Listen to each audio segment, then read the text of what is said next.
এই টাকার প্রয়োজনেই মানুষ দেশ ছাড়ে। এই টাকাই কাউকে প্রবাসী বানায়, আর কাউকে করে পরিবার থেকে আলাদা।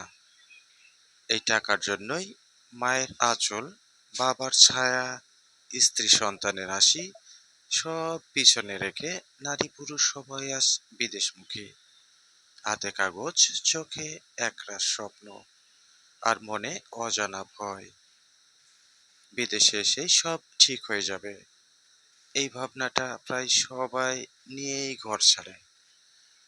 কিন্তু বাস্তবতা কখনোই এত সহজ নয়। বিদেশ মানেই শুধু টাকা নয়, এর সঙ্গে থাকে কাজের চাপ, অতিরিক্ত সময়, আর দিনের পর দিন জমে ওঠা একাকিত্ব।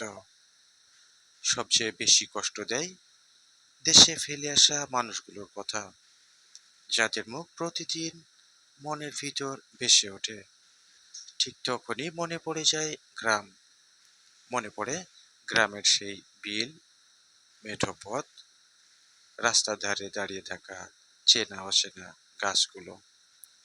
শহরের কংক্রিটের ভিড়ে দাঁড়িয়ে এই স্মৃতিগুলো ভীষণ কষ্ট দেয়। মনে পড়ে গ্রামের মানুষের সহজ আর নির্ভেজাল জীবন। পুকুরের শান্ত জল, সন্ধ্যার বাতাস, কাঁচা পাকা ঘরবাড়ির সারি, সবকিছুই যেন হঠাৎ করে খুব আপন হয়ে ওঠে। কবে যেন সেই আব্বাস আলীর মোটরসাইকেলের পিছনে বসে এক গ্রাম থেকে আরেক গ্রাম পর্যন্ত চলে গিয়েছিলাম। 4-5 মাস আগেই সেই যাত্রা। আজও মন ছুঁয়ে মুছে যায়নি সেই স্মৃতি।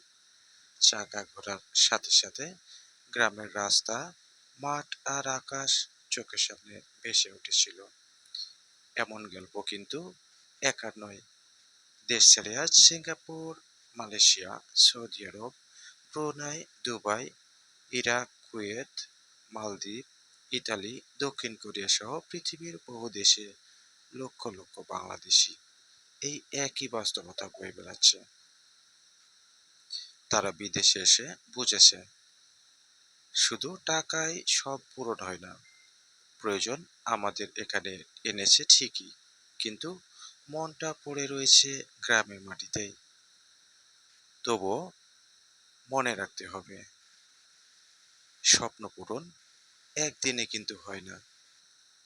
ধৈর্য ধরে, পরিশ্রম করে, আর সঠিক পথে থাকলেই একদিন না একদিন এই স্বপ্নগুলো নিজের ঠিকানা খুঁজে নেয়। তাই আমাদের ধৈর্য ধরতে হবে এবং পরিশ্রম করতে হবে।